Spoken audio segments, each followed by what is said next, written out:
guys, jumpa lagi di podcast kita.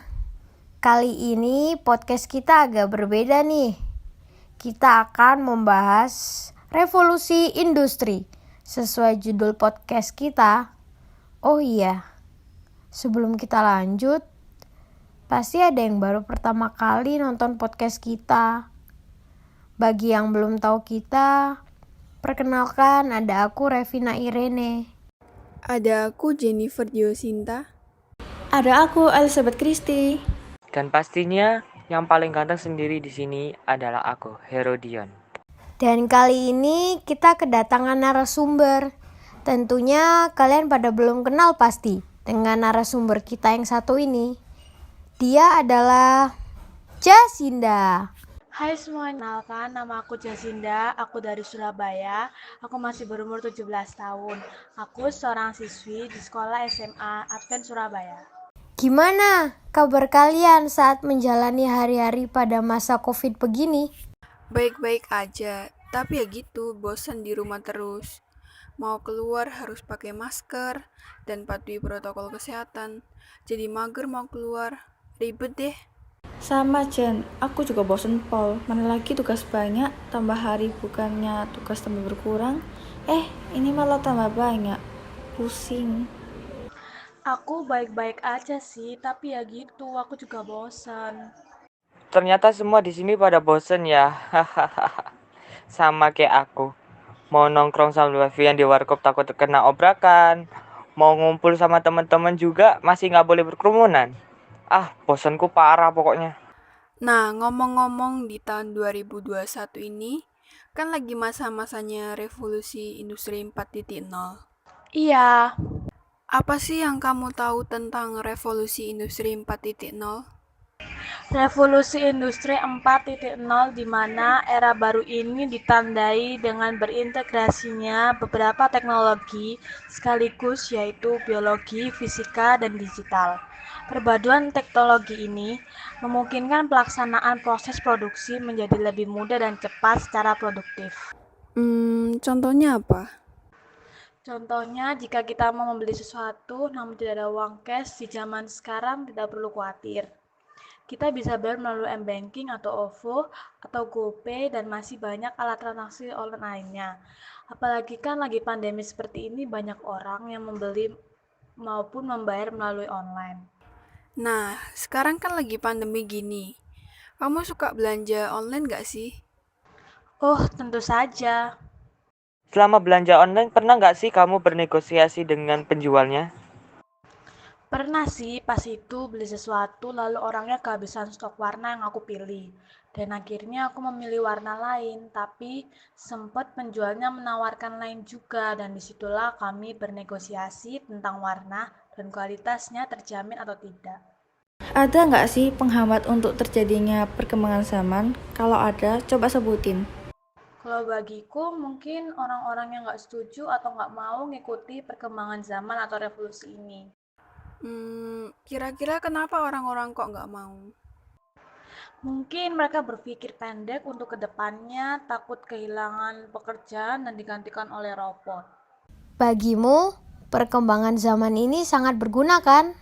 Contohnya apa sih? Segala sesuatu yang kita lakukan akan lebih efektif. Emangnya perbedaan zaman dulu dengan zaman sekarang apa? Aku ambil contoh manusia purba dan manusia modern. Mempunyai perbedaan fisik dan juga manusia modern mengalami keanekaragaman yaitu menjadi berbagai ras dan kelompok seperti sekarang ini.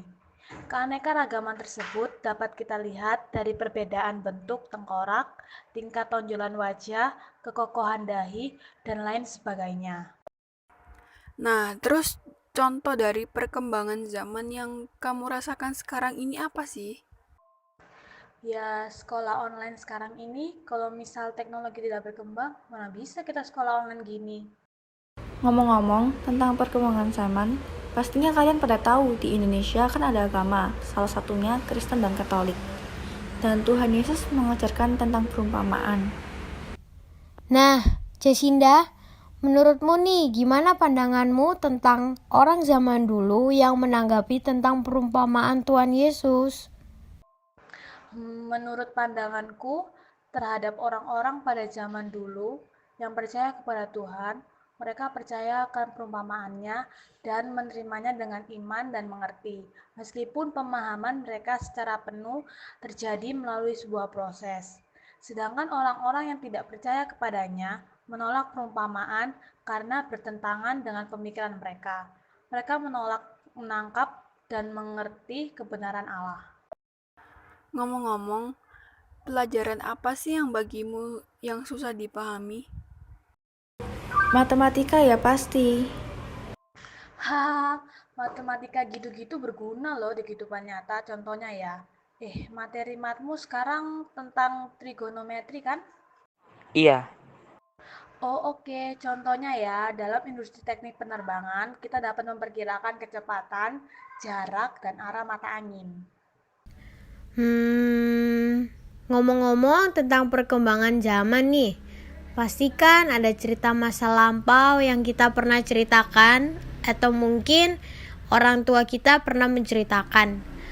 Orang zaman dulu kehidupannya seperti apa dan bagaimana ya? Oh tentu saja, dan sekarang kan lagi sekolah online. Nah kebetulan pelajaran bahasa Inggris di sekolahku tentang recontact dan disuruh membuat cerita masa lalu sambil belajar bahasa Inggris juga karena zaman semakin berkembang dan bahasa Inggris merupakan bahasa internasional kan. Mau nggak mau kita harus mempelajarinya. menurutmu perlukah kita belajar bahasa asing? Oh sangat perlu. Mengapa sangat perlu? Kalau kita bisa bahasa asing akan memudahkan kita untuk terhubung dengan dunia luas dan bersaing di era 4.0 ini. Dan juga kita harus belajar bahasa asing, misalnya bahasa Mandarin, karena banyak dicari dunia kerja. Bisa mendapatkan beasiswa untuk melanjutkan pendidikan. Wow, sangat penting dan berguna sekali ternyata ya. Iya dong, pasti. Iya guys, kalian pada bosan semua kan saat pandemi begini? Pasti kalian melontarkan kebosanan kalian ke kegiatan-kegiatan yang bisa kalian lakukan. Kegiatan kalian biasanya pada ngapain sih? Cerita dong, sharing-sharing sedikit. Mungkin aku juga bisa ikutin biar bantu menghilangkan rasa bosanku. Kegiatanku sih baca buku, belajar, scroll TikTok, kadang buat video TikTok, buat kue juga, hehe. Kalau aku tidur, bangun, sekolah daring, selesai daring ya sosmedan, scroll TikTok. Kadang kalau mood ya buat video TikTok. Hehehe, ya gitu-gitu aja deh. Kegiatanku masak di rumah, sosmedan, olahraga sih yang terutama. Setiap pagi sebelum daring aku jogging, pemanasan. Kadang hari Minggu sore juga jogging di salah satu tempat olahraga. Aku sih ya gitu-gitu aja. Bangun, daring, selesai daring, sosmedan. Kadang kalau lagi gak malas ya bersih-bersih rumah. Oh iya, ngomong-ngomong soal olahraga nih. Gerak apa aja sih yang buat tubuh itu bisa sehat dan kuat? Gerak berirama sih yang aku tahu salah satunya. Apa sih arti gerak berirama itu? Orang pada zaman dahulu belum mengerti tentang gerak berirama. Tapi setelah aku cari tahu tentang gerak berirama, kegiatan ini sering disebut atau dikenal dengan orang zaman sekarang dengan nama senam irama. Senam irama merupakan serangkaian aktivitas menggerakkan tubuh yang dilakukan dengan mengikuti irama lagu. Sebelum melakukan gerak berirama, apa persiapan yang harus dilakukan terlebih dahulu? Tentunya dalam setiap kegiatan olahraga, di awal kegiatan pasti ada pemanasan. Persiapan yang dilakukan adalah pemanasan, gunanya untuk meminimalisir cedera pada tubuh. Saat pemanasan, pilihan gerakan harus dilakukan secara sistematis, runtut, dan konsisten. Contohnya, gerakan tersebut dimulai dari kepala, maka urutannya dari kepala, leher, lengan, dada, pinggang, dan kaki. Oh, begitu. Kayaknya kita udah agak lamaan nih ngomong-ngomongnya. Sampai aku lapar lagi nih. Lapar aja terus, Jen.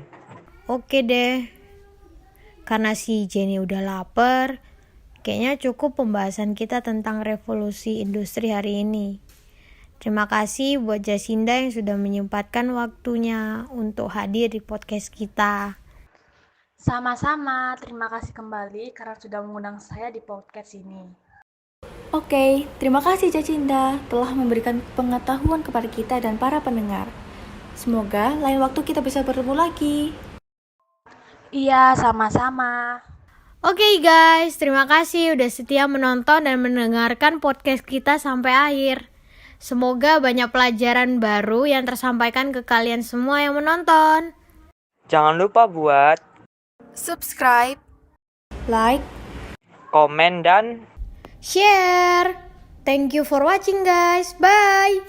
Bye.